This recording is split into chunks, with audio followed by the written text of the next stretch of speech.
You are now listening to Killing the Void with Andrew Parks, a podcast series. What's up, guys? Andrew Parks here, and today we're going to be going over the Venezuelan dictatorship or socialist, and so get ready for another episode of Killing the Void podcast. This will be episode number 10, and unfortunately, I don't have a guest on my show today, but it'll be fine.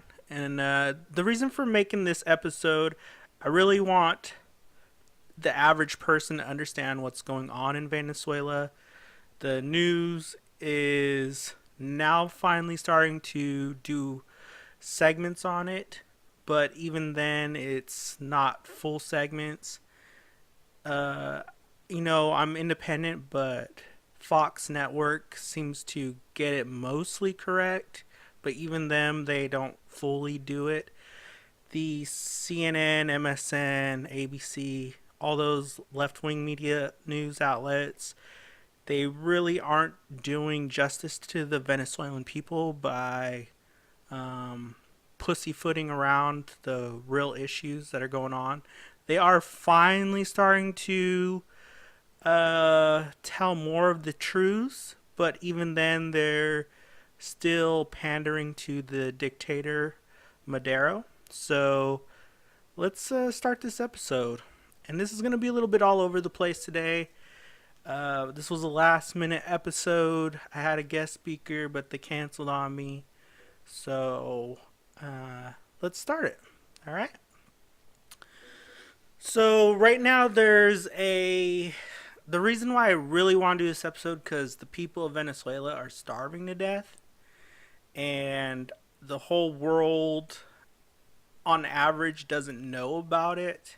The governments do know, but like I said, now they're barely starting to tell the public in each country. So the United States, Canada, England, So now they're finally starting to tell their people through the news outlets. And that's only because recently, in this year and a little bit of last year, the end of last year, there's been mass exodus of the Venezuela country. The people are leaving the country, usually illegally, because the government isn't giving out passports. So they have to buy fake passports from the black markets, from the gangs. And then they're fleeing the country, jumping over the border, usually into the countries surrounding them. So, like Brazil, Colombia, Honduras, like all those other. I don't really know just the surrounding countries in South America. So, whatever country they could get into, they're getting into it. All right. So right now, what's going on? There's usually like mass protests about 4 days out of each week, and this has been going on for a couple years now. Can you imagine that? Like just protests all over in the big cities. People aren't afraid anymore to fight back. It's pretty chaotic. How it started a couple years ago was the people protesting were being shot with like marbles. They're being shot with tear gas canisters. They're being shot with high powered water truck hoses. So like fire trucks going around blasting people with water. And then so these Venezuelan citizens, what they were doing was they're making these makeshift guns. I grew up. My friend is Italian, and his family made these potato guns. They're like air guns with PCP pipes, and you could shoot like a potato like a mile away. It's pretty crazy. High powered things. So the people were making these type of guns, and for the gas canisters that the government was shooting at them, they were then picking up the gas canisters, throwing them into these makeshift guns, and shooting them back at the military.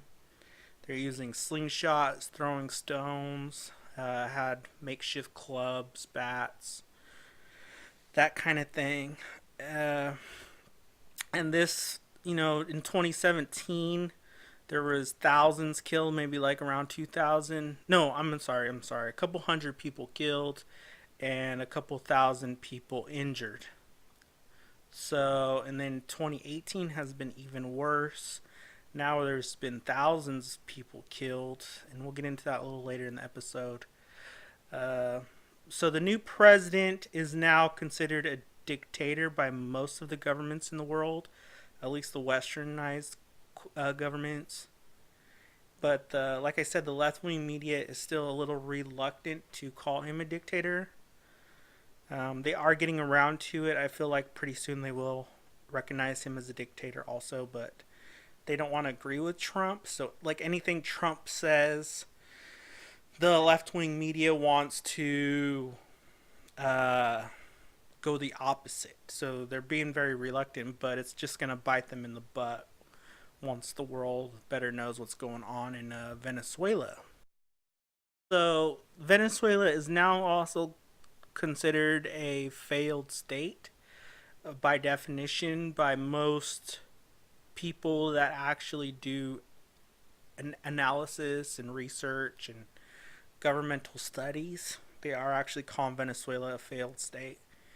The country has reached a hyperinflation, so that's kind of like the worst type of inflation there is. And by the end of this 2018 year, the inflation rate of Venezuela will surge to over 1,000,000%.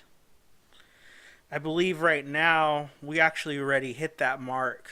So I believe we're now at like 1.34 million% over the inflation rate.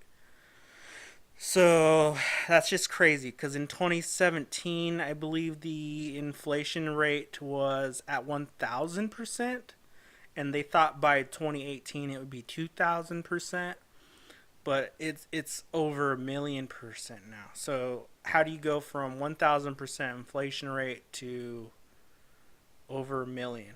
It's pretty crazy.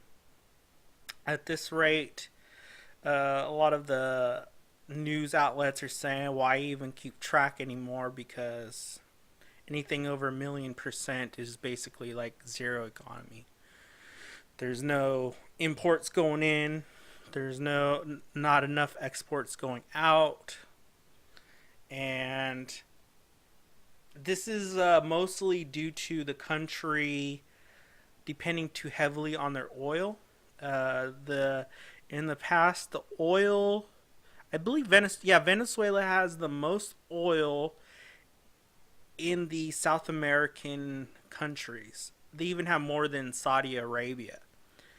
I believe they have about 40 billion barrels worth of oil left to still pull out of the ground. So that's what they heavily depended on. So when your economy is based 90% on oil, it used to be before Chavez took over, it was about a little over 50% of their economy. So they had other things to rely on to bring in money to their country, other exported goods. So like probably farm vegetables like bananas because they have a lot of bananas and other type of resources, specialized resources. And after Chavez took over and now Maduro, they are at about 90% reliant on oil, and the oil price is no longer over $100 a barrel. It's now like under $70 a barrel. So this is really hurting them, and also they're not producing as much anymore. And we'll get into that in just a little bit about the production. Right now, the cost of importing any type of goods like foods, toilet paper, pads, baby diapers, baby formula, all that stuff is just astronomical. They really can't afford to import any of that as a country. They do import some, but it goes really fast off the shelves. And unfortunately, what this is leading to is people starving to death, which is, like I said earlier, the reason why I'm doing this. The people now have lost, the citizens have lost, in 2017, the average loss of weight was about 20 pounds. So every person in the country had lost about 20 pounds, and now it's probably closer to 40 pounds per person. Uh, the the babies are now considered mostly, I believe it's like 15% of babies in the country are now malnourished, and that number could even be higher now. These are just the last statistics that I found on the internet.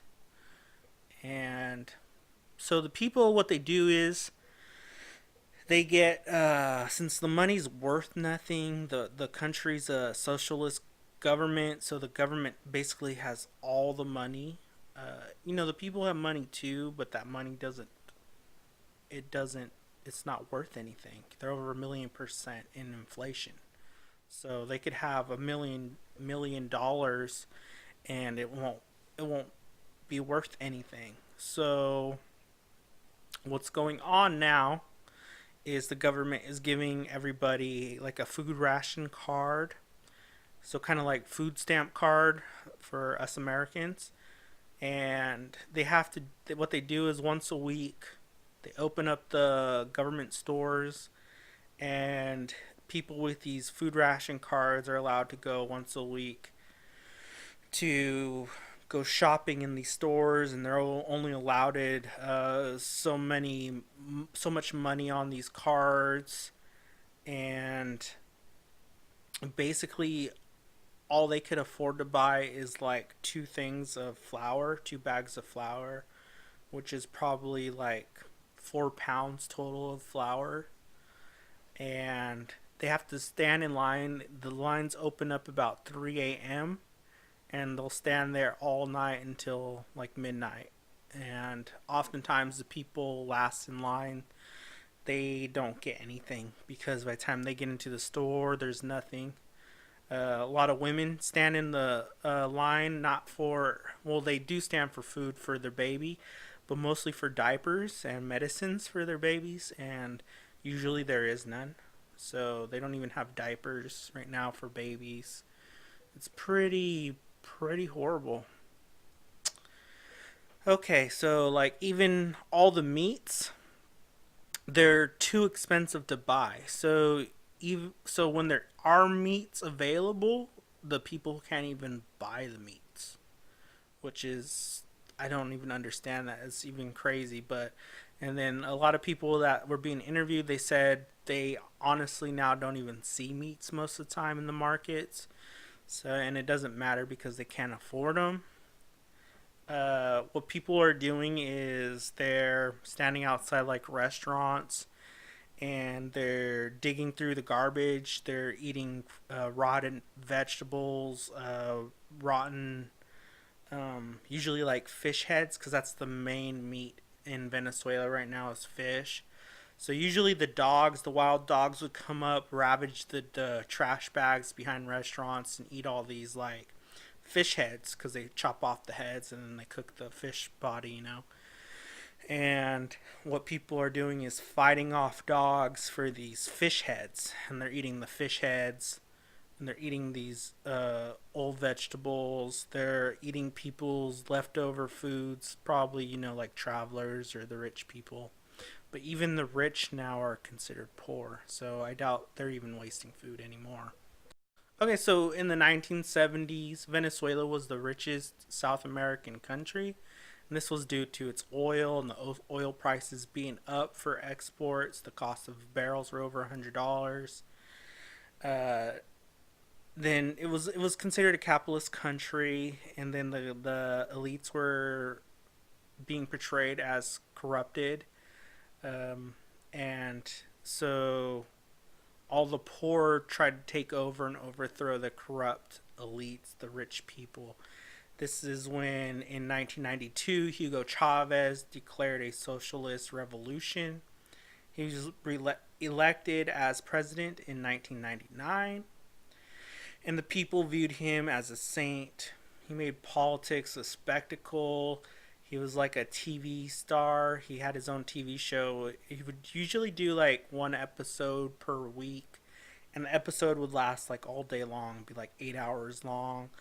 So he'd have like dance offs. So like, a couple people would do dance offs. They would win gifts. It was like prize show. They would do like games, win prizes. He would do raffles. People would call in. They'd win prizes, and the prizes were pretty crazy. They were like TVs, radios, phones, refrigerators, microwaves, toasters, so a lot of appliance type stuff, household items. And he'd give a lot of that away, so people really loved him for that.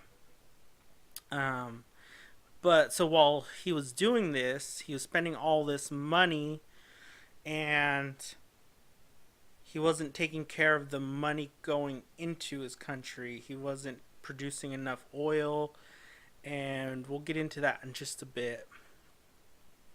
He started out, his very first policies were nationalizing farming, so taking farming away from the citizens and making it government controlled. And he also did that to the phone services, so all the phone service companies, so like you would have the Verizons, the AT&T, Sprint. So he like took all that away, and he made a nationalized phone service. Okay, so Chavez also said he was the opposite of capitalism. He was always talking about how he's anti-capitalist. He's the exact opposite of it. So that's why people viewed him as a socialist. And the oil prices, the country's economy, they were crumbling right before him. He focused way too much on giving stuff away. Also, he was very corrupt, and the people around him and his government were very corrupt. They were taking lots, millions, I think it was actually even in the billions worth of dollars. Instead of that money going into their country from the oil, they were actually stealing that money, and it was crazy. So, in other words, he couldn't sustain his socialistic policies. This is what caused the beginning of the end for Venezuela's current economic crash. Lake Maracaibo is one of the largest oil bases in the world. It's estimated that there are 40 billion more barrels of oil to extract. The PDVSA is the name of the country's oil company, and it's spelled PDVSA, but they call it PDVSA. Chavez replaced the board of dictators with, or not the dictators, he's a dictator. Chavez replaced the board of directors with political allies. So he took all the country's board of directors, fired them, and then installed political allies. So people that supported him in becoming a president. And these people didn't even know anything about running an oil business. This was a big issue for the workers. They were outraged. They staged a walkout protest, and so Chavez then fired 7 more executive bosses live on TV. So, first it was the board of directors, then second tier the executives, and then the third tier, the workers. He fired 18,000 workers out of the 40,000 employees. So 18,000 of those people that walked out and protested, he instantly fired them. He replaced them with political loyalists. So again, people that voted for him, and they knew next to nothing on how to run oil, how to manufacture oil wells, how to farm the oil, the productions. They didn't know how to produce any of it. So what happened is he hired about 120,000 altogether PDVSA employees. So they went from 40,000 people to 120,000 people. So that's 3 times the people to produce only 1/3 of the oil. Since they didn't know how to do any of this stuff, a lot of the machinery was breaking down. They only started to produce 1/3 of the actual oil. So 33% of the oil So 120,000 people only producing 33% of what 40,000 people before that were producing. So that's pretty crazy math right there. So obviously, now that the country is only producing 33% of the oil from 99 all the way till now 2018, you could see how poor their country is because they're only bringing in one third the revenue because they rely on it. 90% is relied on the oil, the barrels of oil that they sell. All right. Since Chavez took office, current times there has been many probes into the PDVSA oil company. So every few years, people do investigations into the oil company to see if there's any people stealing money. So basically, they were being audited, and they found that every time they did an audit on this PDVSA, the government oil company, there were billions and billions of dollars missing. So now instead of one third of the country's wealth, now you're maybe down to 15% because the other 15% or 18% is being stolen by the elites. All right. Chavez died in 2013. The current country is living on an economy that is less than half of what it was before Chavez. So, really, Chavez hurt the country, but a lot of people today, they still view him as a political hero, as a saint, even though he ruined their country. The country has even gotten even worse after his death. His second-hand man, Nicolas Maduro, took over as a socialist president. So I believe this guy was originally like a bus driver. Then Chavez became president. And so he had, I believe Maduro was his vice president. I could be wrong, but I believe that's what I read today. And he then, when Chavez died, it was written, I guess, in his will or something that Maduro should be taking over as the next president, the next socialist president, to continue Chavez's will and testament and all that crazy shit. He actually won only by less than a percent, so it was like something crazy. Like he won like 50 point something, like 50.7%, and his rival in the presidential race had like 49.3. So it was a crazy election. It was very close, and this was a real election. So I want to get that clear. So Maduro won, for real, but now all of the elections since that day have been staged. They've been faked. He's basically a dictator now. So even if the whole country voted against him, he would still lie. He would still fake the machines, Okay, since Maduro took office, hunger has risen to an astronomical rate. The narco crimes, so narcotics, drugs, have risen drastically. Violent crimes have risen drastically. They are now spiraling out of control, and the opposition has intensified. By what I mean by opposition, I mean his political rivals. The people now, they really hate Maduro, but like I said, he's become a dictator, and they really can't do anything about it, and it's really sad. By 2015, the country was already for a change in politics, and so Maduro called for a special change to the constitution, which he tried to add this special assembly to rival the old assembly and pass new laws so he can get further power as a dictator. This has sparked more outrage by the people and more divide. Maduro started arresting anyone that publicly opposed him, including all politicians, all the news people, So anybody that publicly denounces Maduro is being arrested, jailed, and then when they're released, they're being beaten daily by military. If they speak out again about it, then they go back to jail and abused in there. The Venezuelan people had a petition vote to recall President Maduro, and over 7 million people voted to recall Maduro, but all this did was piss him off even more. Maduro's loyalists attacked the opposition, the politicians regularly in the courthouse, the Congress's courthouse.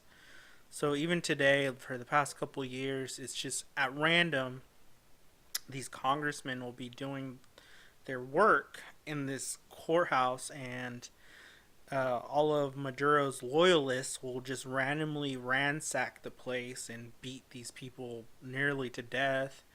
And then the army will come in, and instead of arresting Maduro's loyalists, they'll arrest the congressmen that just got their ass beat. It's pretty crazy. And now in 2018, protesters are no longer just shot with water cannons or marbles or gas canisters. Now they're actually shot with live ammunition. They're actually, military's going in there with real guns and shooting people. So now, like I said, there's lots of protesters that are dying. They're in the hundreds. I believe it's even over 1,000. Congressmen, like I said, they're being imprisoned. The mayors are going to jail. So like other countries, you have the prison level, and then you have the jail. So the Congress are actually going to prison, and the mayors are going to jail. And then there's no freedom of speech, which means dictatorship. In July 30th, 2017, the election called for an assembly made up by President Maduro to change laws freely. The people now see the government for what it truly is, a bunch of thieves. Donald Trump doesn't recognize the election as a true election, saying that 18 million votes were faked. The left-wing media attacked Donald Trump instantly on this when he said it. They stuck up for Maduro.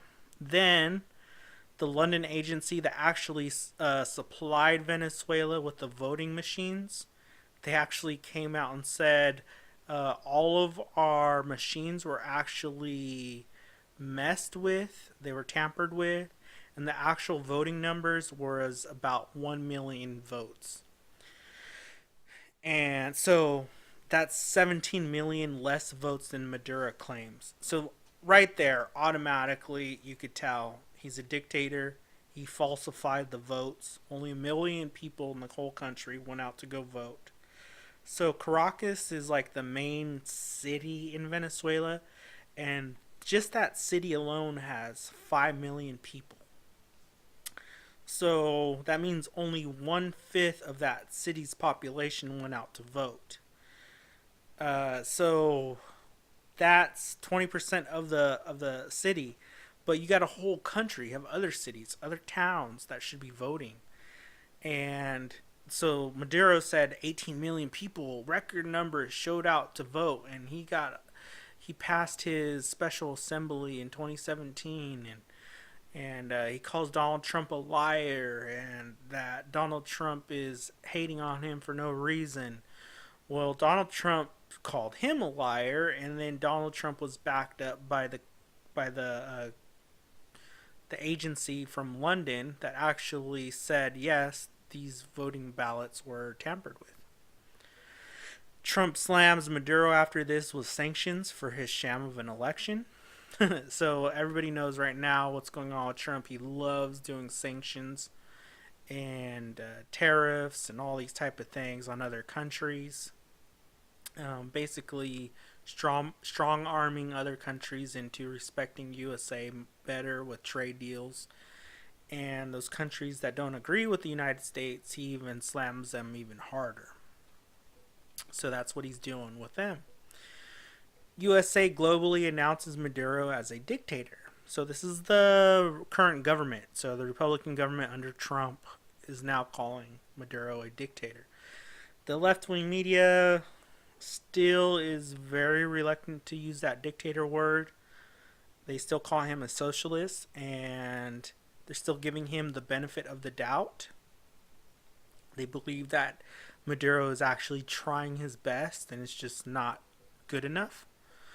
But I believe now the analysts that they're having on, like ABC, CNN, MSNBC, these analysts at the end, they go through what's caused this hyperinflation, what's going on with the hunger, and then all the new things that Maduro's trying to do, like the changing of the currency into cryptocurrencies. And then they ask, well, what can be done? Like, what's the final thing? What can change this all around? And analysts are starting to speak out and say, well, they need to go back to either a socialist or a capitalist type government because right now it's a dictatorship. And then most of the reports I was seeing, they would instantly shut off after that, after the dictator word was thrown out. So, and the people doing the interviews weren't talking to the analysts anymore about that. So, as you can see, the left wing, anything that gives Trump more validity, they're against. So, even though they know what's really going on, they're very anti-Trump. So they would even stick up for a dictator that's starving his people to death. So now one of the things that's going on in Venezuela is factions of the military are now starting to split off. They're leaving the military forces and they're against Maduro.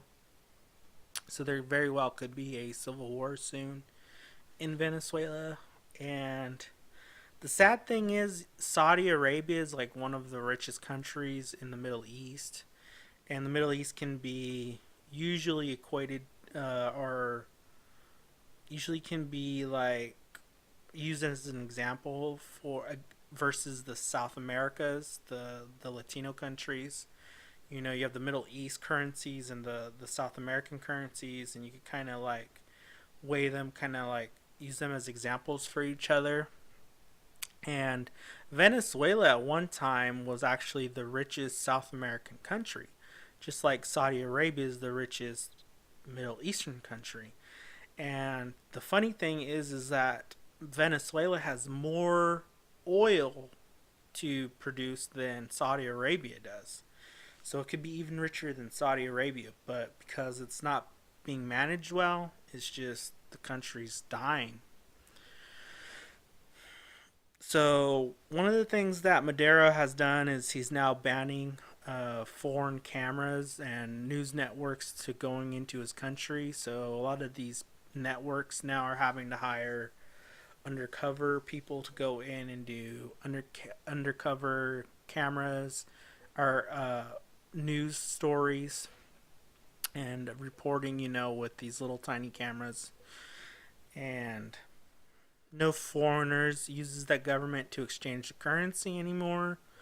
So, okay, so when you go into a new country, if you're a tourist, you exchange money, right? So as an American, if I go to England, I would exchange my money for, I don't even know what they use anymore, if they still use euros or pounds. But anyways, I would trade my, let's not even use them. Let's go to Germany as an example. So I would exchange USD for euros, right? Well, if I go to Venezuela, I would exchange USD for Bolivar. That's the money that it's called in Venezuela, Bolivar. And usually you would do this at a government regulated agency or a bank or something to trade the money, the currencies. But now it's smarter for the foreigners that actually go to Venezuela to do it on the black market. And the reason for this is you just get more money in the exchange rate. So like as of 2017, there was a undercover news reporter that went there to do documentaries. He took $400 of USD.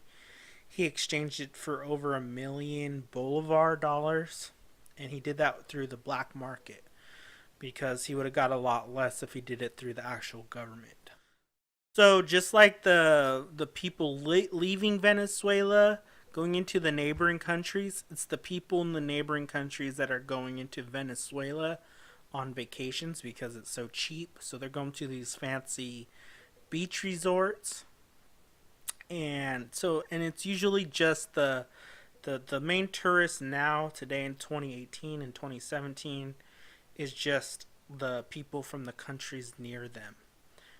So you don't have Americans going out there, you don't have the British going out there, you don't have the Germans and Middle Easterns. It's mostly just other South American countries that are going to Venezuela. And when you go to these high expensive beach resorts, they're very cheap for these other Hispanic countries, Latino countries, and they don't see any Venezuelans there other than the workers. And they're usually like dead. They're like ghost town resorts. The Venezuelan bolivar, the money is now it isn't even worth as it's barely worth more than the paper it's printed on. Caracas, like I said, is the main city in Venezuela. It's where most of the political things go on, and it's now like one of the most dangerous cities in the world. So Venezuela still has very cheap gas because obviously they have so much of it, right? It's cheap. So with $1, you could fill a entire tank of gas. Actually, less than a US dollar. So I don't know how much less than a US dollar. I don't know if it's like 75 cents, 50 cents. But you could fill an entire gas tank, a vehicle's gas tank, with less than $1. But people can't afford food, they can't afford medicine. Instead, they stand in those day long lines for government handouts or dig in the trash for rotten food. Each citizen gets maybe a chance once a week, like I said, with the food ration system to try to get food, but a lot of them don't even get any. Most people, like I said earlier, they stand in line from 3 a.m. And now even in 2018, it's not just 3 a.m. It's the whole day before. So now they're standing out there for 24 hours long. Kind of like how those stupid Americans like me, where a big movie comes out, like Star Wars, the new Star Wars, and the nerds, they stand out in line like literally for 36 hours to be the first one to see the movie. That's basically what these people are doing, but just to get a bag of flour.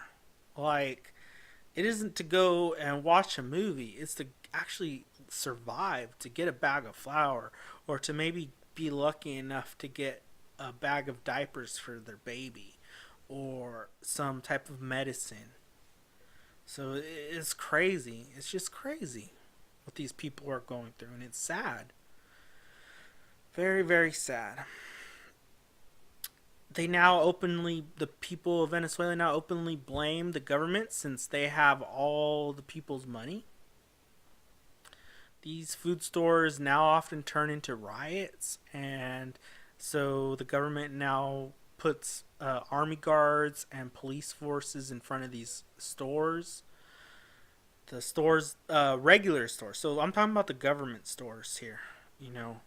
But regular stores, they don't even have foods really either to sell or any other type of supplies. Their shelves are mostly empty. There's usually no diapers in those stores either, no baby food. People still view Chavez, though, the one that started all this crap, as a saint. Even though he's the one that caused this country to go into this type of hyperinflation, he's still viewed as a superhero to the poor people of the barrio. The poor people in the barrio, they also view the middle class as rich, and the elites before Chavez took office were usually supported by the middle class. So this is why the barrio has such a hate for the middle class. The middle class are the ones actually now fighting for the poor, for them and the poor, risking their lives every day out on the streets protesting or going on the news protesting and voting for a better president. They're actually the ones attending the votes. The people in the barrios, they don't go and vote. they don't see a use for it. The middle class have to send their children to other countries, mostly to the United States, because they view our country as a freedom, solidarity, equality for all. The parents try to go with their kids, but the Venezuelan government revokes their own citizens visa to travel. So so not only is the country starving their people to death, but they don't even let them leave legally. So they have to leave illegally. It's just crazy. The revolution is what the poor, the people in the barrio, called Chavez's and Maduro's governing. They call it the revolution, the socialistic revolution. Now it's turned into a dictatorship. And the goal was to make everyone equal.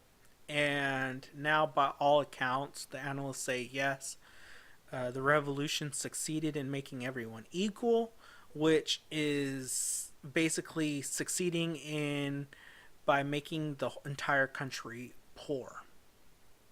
So it's not the quite equal as they had thought. It's not making everybody middle class. It's actually made everyone poor, and not just a regular poor. It made them super poor. Bags of corn and flour cost anywhere from, they were on average about 1,500 bolivar.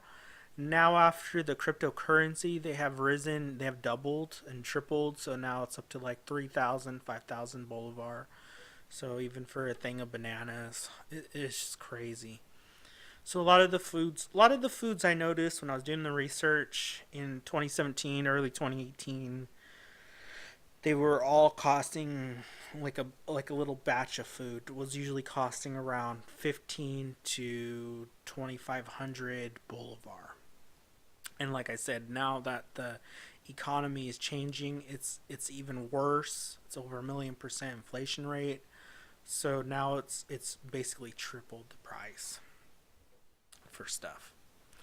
Extreme poverty is now growing faster than regular poverty in all the statistics gathered. So never before has any country in the world ever became into the statistics of extreme poverty going faster than regular poverty.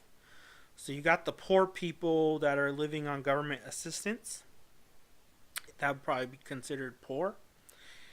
And then you got the people like the bums that are eating off the streets and stuff like that. That would be extreme poverty. So now there's more of that, more bums than there are people living off the government. All right. And then oh boy, it's just crazy. It's just crazy. I could talk about this all day. It's just it's ridiculous what these people are going through. Everyone is afraid of violence. The people that are able to work, they go and stand in long lines. You know, kind of like in America, how a lot of the immigrants, the legal immigrants, they go stand in front of the Home Depots. They wait in the mornings for contractors to come and pick them up for work that need extra people. Well, there's literally hundreds and thousands of able-bodied people waiting at these construction sites to get chosen to work, and they'll wait there all day or till the next day just to try and get picked to work.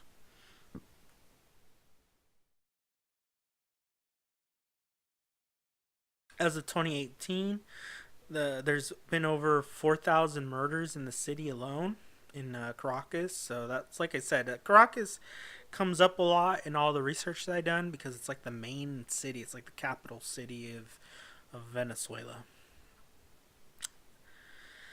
The gangs, they have been doing it all right now. They're doing drugs, kidnapping people, stealing from people like cars, break-ins.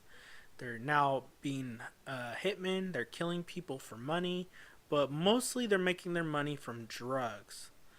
The gangs never worry about any work. So, like I just said, the regular people are waiting to get a construction job for 2 days, 3 days before they can maybe get chosen to work. Whereas the gangs, they can work any minute of the day. The gangs are literally thriving. That's like the best type of job right now in Venezuela is to be part of a gang. And when interviewing the gang leaders, they say that they constantly have good contacts that pay them regularly. So they don't have a problem selling stolen goods. They don't have a problem getting drugs to sell. They don't have a problem getting contracts to go kill people or getting contracts to go and kidnap people. So they always have work. Most of the guns that these gangs are getting is from the U.S., from Brazil, and from Austria. Business is booming for gangs. It's the best it's ever been in the history of the country. The gang leaders do acknowledge what's going on in the poor and the middle class. They understand that the past couple of years have been at an all-time horrible low for them, that the people are starving to death, but they don't even associate themselves with the poor or the middle class. The gangs see themselves as their own entity, their own class, and now they view themselves as a better class than them, than the poor and the middle class, and even the rich. Right now, the gangs is where it's at. They're the richest people in the country. Past couple years, it's been just horrible, but it's been a big monopoly for the gangs. When asked, the gang leaders, they said, how do you get into being a gang member? The most of the leaders, when interviewed, they said that they didn't grow up wanting to hurt people, but because the streets were so horrible and so dangerous, that by the time they were 13, 14, 15, that they just fell into being in a gang because it gave them safety, it gave them food, it gave them friends, it gave them shelter. It's now said that Maduro's government sells drugs uh, openly to their country. So all the citizens in Venezuela openly know that his government is selling drugs. All the governments around the world also know because of the spies that we have. But when asked on television, Maduro denies it. It's also said that the vice president of Maduro is actually a drug kingpin. Trump has called him out numerous times, and Maduro has stuck up for him, but it's well known that he is an actual drug kingpin, so Trump isn't wrong. Much as a lot of people want to hate Trump, he calls people out on their bullshit, so I like that about him. So one of the things that Caracas still has going good for it, for the city itself, is the tattoo expo they do every year. It's the largest in South America and one of the largest expos in the world. It's a place where people can go and be free. It's kind of like, I would say it's like Burning Man for America. It's kind of like you go there, you could do your drugs, you could have your sex, you can drink all your illegal stuff, smoke all your illegal stuff. It's just kind of like being free, escaping. It's like a they have bands, they have everything. It's very big. It's an escape for the people. So that still does pretty well even in 2018. They just want to escape the politics, they want to escape the poverty, they want to escape the hunger. That's basically what's going on. The government made a seat of office above mayors and in the cities. So you know how cities have mayors, then the state have governors. Well, in between mayors and governors, there's a new office. I don't know what it's called. I tried doing research, but there is a new office, and so that office has control over the mayors, and they can fire the mayors or overrule the mayor's laws, and then imprison the mayors. And then above the governors, you have the assembly that passed, the special assembly that Maduro passed to change laws and stuff. and that they also have control over the governors, and they can imprison governors. So it's pretty crazy. So you don't want to be a mayor, you don't want to be a governor, you don't want to be on the news, because you're going to basically go to jail if you say anything bad about the government. You're going to go to prison, or you're going to get beat up, or you're going to get kidnapped, or you're going to get shot. It's very dangerous. May 2018, Maduro was reelected for 6 years. It was called a snap election. I tried looking up what the word snap election actually meant. I really don't know.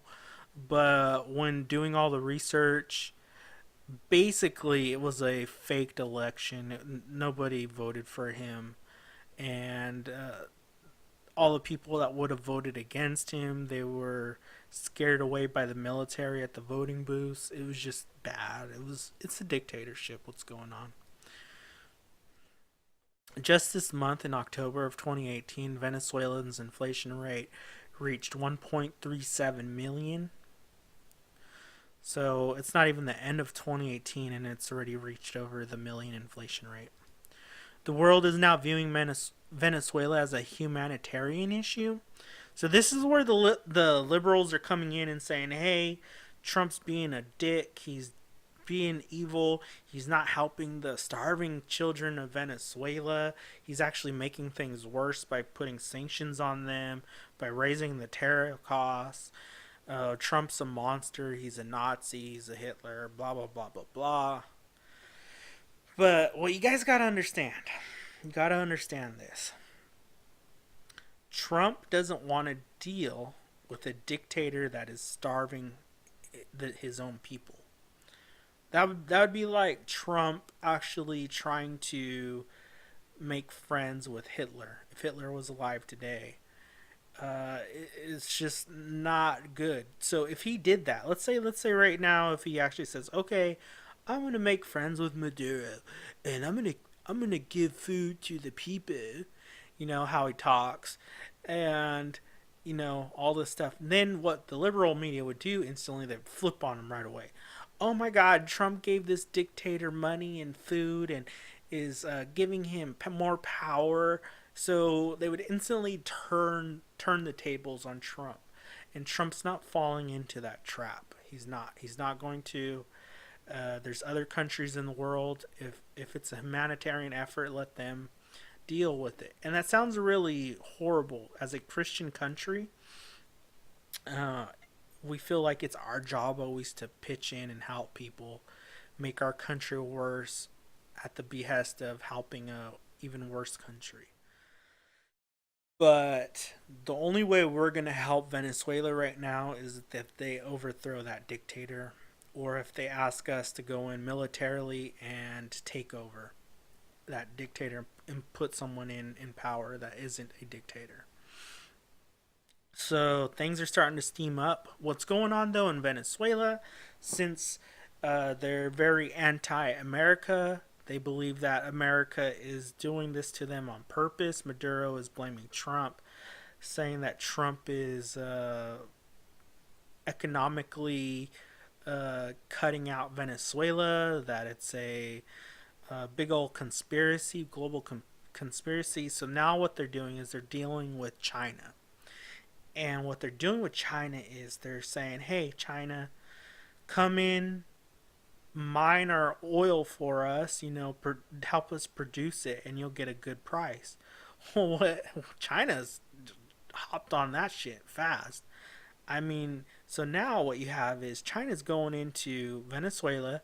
They're stealing the Venezuelans' oil at less than half the cost, and it's not even helping the people.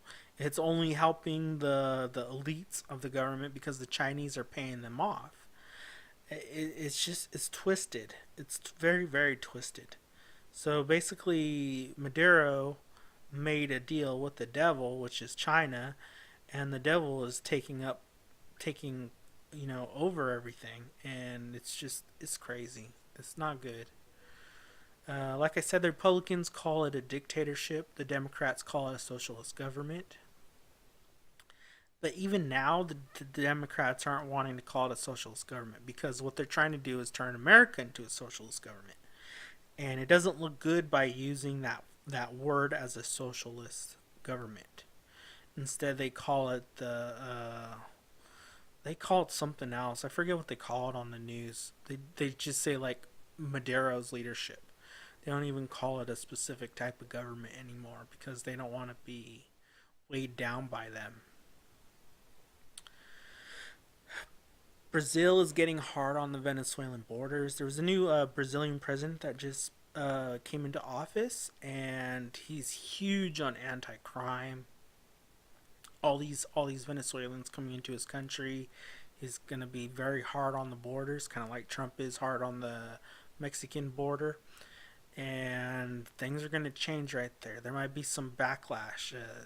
Might even be some little mini war between Venezuela and Brazil. Okay, the left wing media does cover the Venezuelan crisis. Like I said earlier, they have been now showing more of the exodus, the people leaving the country. So they are showing now the American people that yes, there is a huge crisis going on in Venezuela. So at least the liberal media is doing that.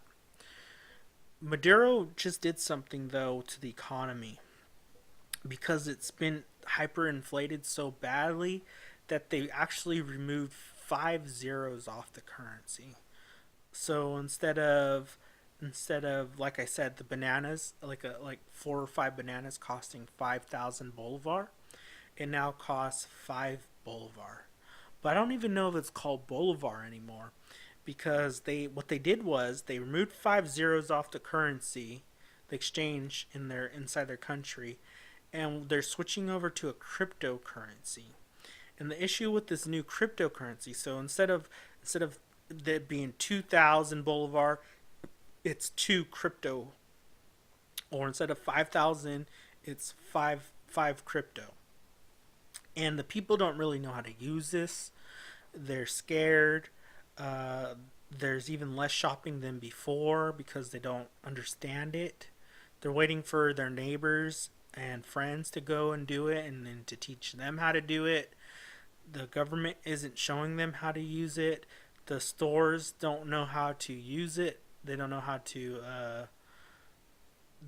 register it, and like like old credit cards and old money, like their machines doesn't deal with the new cryptos. Like they're just confused. And like I said, remember I said there's no like Sprint, Verizon.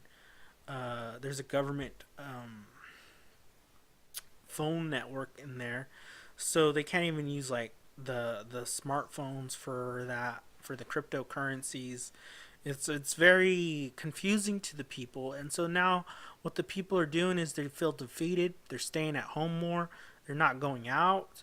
They're not doing anything. They're dying. Their soul is being crushed. But at the same time, they're not fully against it. The people aren't fully against it because the Bolivar was so bad that they are willing to accept the change of the cryptocurrencies that is now being used. But like I said, they just don't know how to use it. It's kind of like teaching a 90-year-old to use the internet or to use an iPad. Like it's so over their head that they don't understand it and they just rather look at it and not touch it. Okay. So, like I said again, the liberal media is just acting very dumb on how this happened to Venezuela. They don't want to blame the government leaders like Chavez and Maduro. Instead, they're blaming the oil prices going below $70 a barrel. They're blaming the U.S. economics. They're blaming Trump. It is, I just don't understand the left wing media. They just don't acknowledge the Venezuelan government as being bad people. They don't tell the news outlets they aren't being open other than Fox News about the passports issue. So like I said earlier, the Venezuelan people can't even get a passport to leave the country in the legal manner. They're having to go to the gangs and buy fake passports to leave. It's ridiculous. And the left wing media think that the world and the U.S. needs to help them, and Venezuela needs to come together internally. Which, yeah, the Venezuelan people do need to come together internally. But hey, before we could even help them, shouldn't the America come together internally? Shouldn't England come together internally? Shouldn't Germany come together internally? Like, we are all having this major divide issue between left and right. It's like almost like a cold war of a civil revolution in each country in the world, and the left wants to go in the route that Venezuela has gone. And right now, Venezuela is living proof of what socialists and dictatorships are like. The people are starving to death, and the left want that for our countries. I just don't understand that. Like I said, I'm not a Republican either. I'm an independent. But at least I could see what the hell's going on with socialism and communism. It's not good. Alright? So I'm going to get off my rant and end the episode there. I just hope you guys are more aware now of what's going on in Venezuela, how the people are starving to death. If you guys are going to adopt a kid, maybe you want to adopt a Venezuelan kid. Get them out of that shithole. And if Trump said tomorrow that Venezuela is a shithole, I would agree with him 200%. It's a shithole. The people are dying. They're literally starving to death. Most of the people, their pants are literally double the size of what they are. So in like 2015, let's say someone was like a size 32. Now they're literally like a size 18.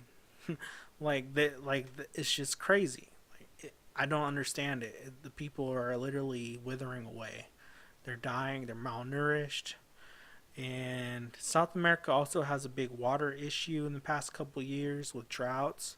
So even water has become a major issue. I believe the water issue is mostly bad in Colombia. But that's for another episode. So I hope you enjoyed this episode of Killing the Void. I hope you didn't feel like I was ranting too much or picking on the liberals too much, or if you're a Maduro fan, a Chavez fan, I was picking on them, so I really don't care what you think. You call me an asshole, but I think those people are bigger assholes for starving their people to death. Alright, well, hope you have a good day or good night, and I'll catch you guys with the next episode. Thank you. We hope you enjoyed this episode. If you'd like to find out more about Killing the Void podcast, you can visit our website at www.killingthevoid.com. You will find links to download our latest episodes. Thank you and have a good day.